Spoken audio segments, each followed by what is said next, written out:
right, let's listen to Tony White and then talk about what he has to say. We will do so now. Coach Cameron translates. Last night, Coach Norvell said the offense got off to a hot start. How did you feel like the defense played as the game? I think first scrimmages, you're always going to have some good plays and bad plays. I think there are some, just the thing that stands out are certain performances, right? Some guys that you thought may play a little bit better did not, and some guys who you didn't know how they were going to play really perform well. And so the biggest disturbing thing was the penalties. I think we had a couple unsportsmanlike penalties, lined up offsides a couple of times, or misalignments, things like that really bug you. They extend drives. Two of those penalties actually ended up where we stop them, we get a penalty, and then they go on to score. When he brings up penalties, no coach wants to see their team committing, senseless and silly penalties. You'll live with some misalignment stuff as you're learning your new defense and your new roles. The unsportsmanlike stuff pissed him off because that's dumb. The other thing that he said there at the beginning was the one that made me laugh, which I mentioned yesterday, right at the outset, when Ira says to him, Coach Norvell mentioned that the offense got off to a quick start, and he goes, mm-hmm. Last night, Coach Norvell said the offense got off to a hot start. How did you feel like? It's like he wants to say, listen, man, they knew what we were in.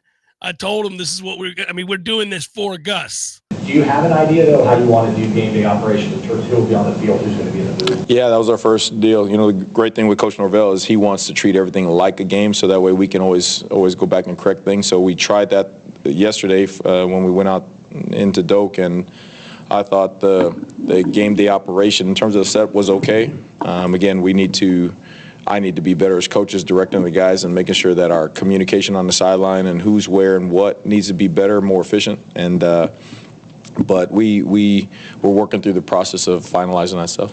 I didn't catch that the first time. He's mad. Somebody dropped the ball. Yeah. But he's a great leader because he instantly hears himself say it and then turns it back to him. He does two things really well. You can tell he's groomed to be a head coach. He gives the current head coach credit for silly things all the time.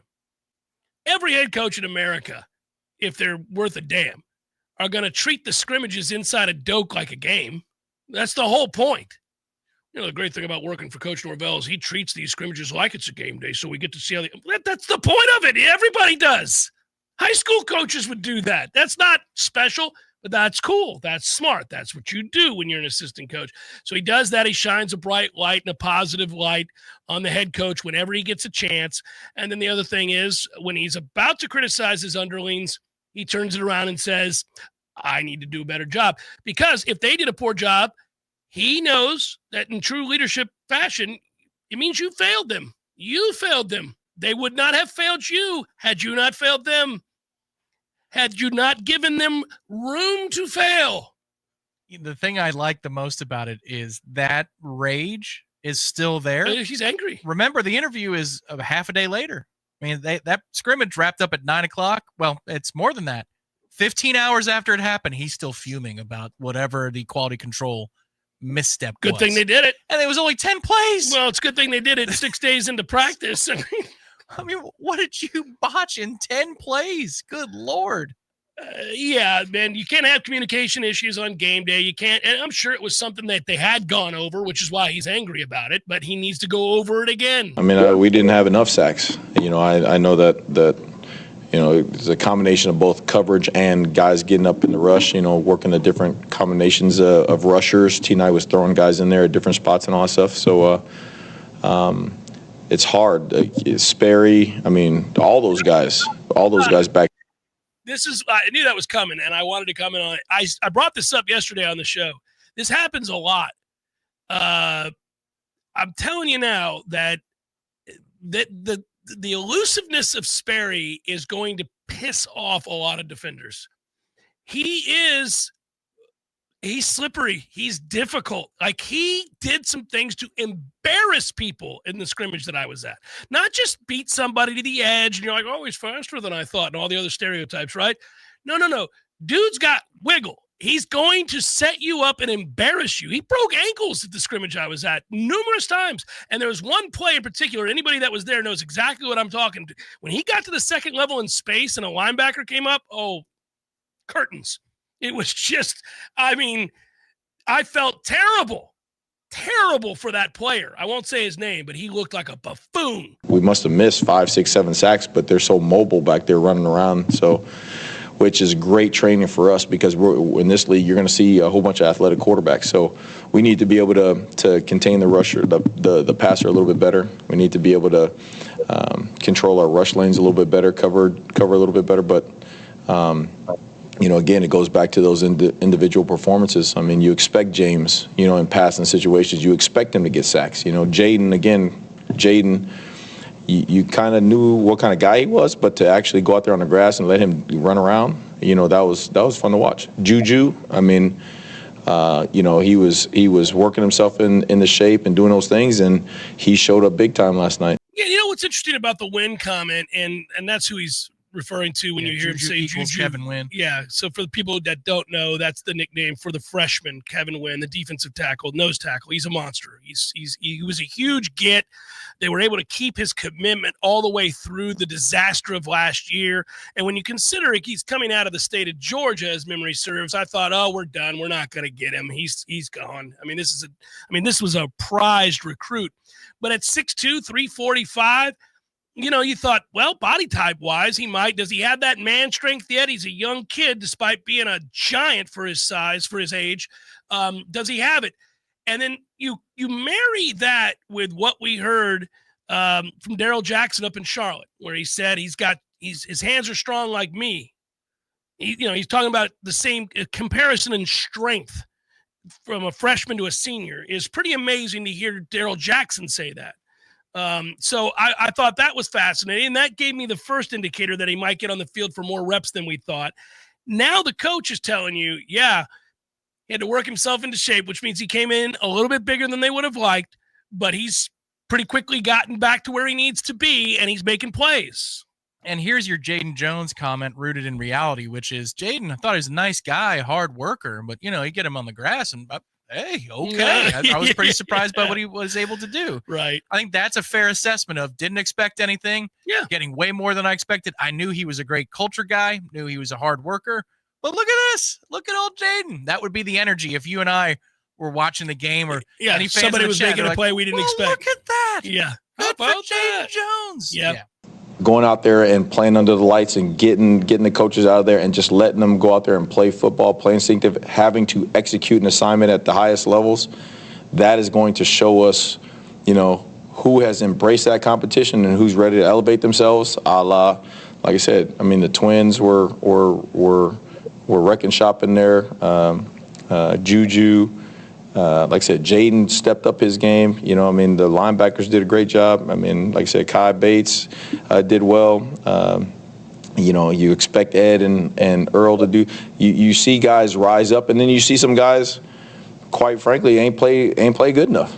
So, and they ain't gonna play a damn down if they do that. So that's the thing that competition brings out in people. So I just, we're gonna let that handle itself, and no matter what the film is gonna show them, like, hey, you either step up or you step out. I just wonder who's going to be worth more net worth by the time they're in their 60s. Is it the Olsen twins or the Desir twins? Because, good Lord, I know. And I refuse to buy into it. I'm like, I'm not doing it. You resist the Desir hype? I'm not doing it. You're going to look at the first week in the PFF snap count and be like 6-4. Yeah. Like, we spent a lot of time talking about the Desir twins, did we not? They played a whopping 6 plays combined. I'm not doing it. You're going to show and prove. I'm not buying it. They get brought up every day. Mike brings them up. Yes. I'm like, okay. Maybe they're killing everybody. Maybe the best 2 players on the field. We'll see. Some old school guys, those Desir twins. And the thing of it is, I'm not even saying they're not doing it. I'm just like, come on, man. What are we? We're bending over backwards. What's going on here? Whose derriere are you trying to light a fire under? Yes. We're talking Jaden Jones and the Desir twins. Like, is he trying to get after James Williams? What's going on here? You have correctly identified where my head's at. I'm like, who is he trying to piss off? Who does he needle every time he says that? But it could be that they're kicking ass, and I will leave that option open. I'm not buying. All right, go ahead. Keep it going. How do you kind of plan for a guy like Jason Jenkins in terms of when he'll be available for you? Coach Norvell seemed to say that he's kind of close to being full. Yeah. Does that change kind of the expectations maybe you had of your defense? Nope. He is. You know what? We had a guy at San Diego State who had a major injury, and very same character. Like, you do anything for the young man, and he showed up, first one in the building, last one to leave, and he rushed himself back, and then he hurt himself again for another year. And I kind of learned my lesson, so to speak. Like, he is one of the first ones in the building, last ones to leave type of guy. He is all in. He is all FSU. He is a great teammate. He is a great young man, individual, and those guys have proven that they can play football.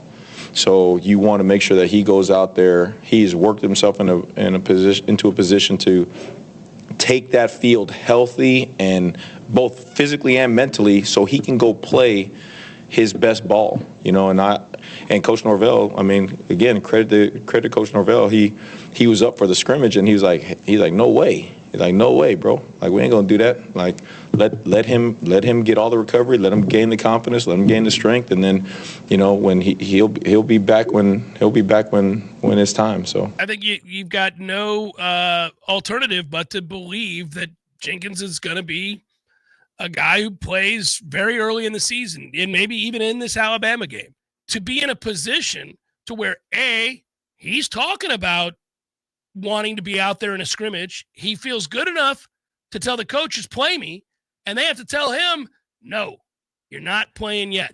Right. Clearly he was ready in his mind, and even the doctors might have cleared him, and Mike says, give it another week. For what?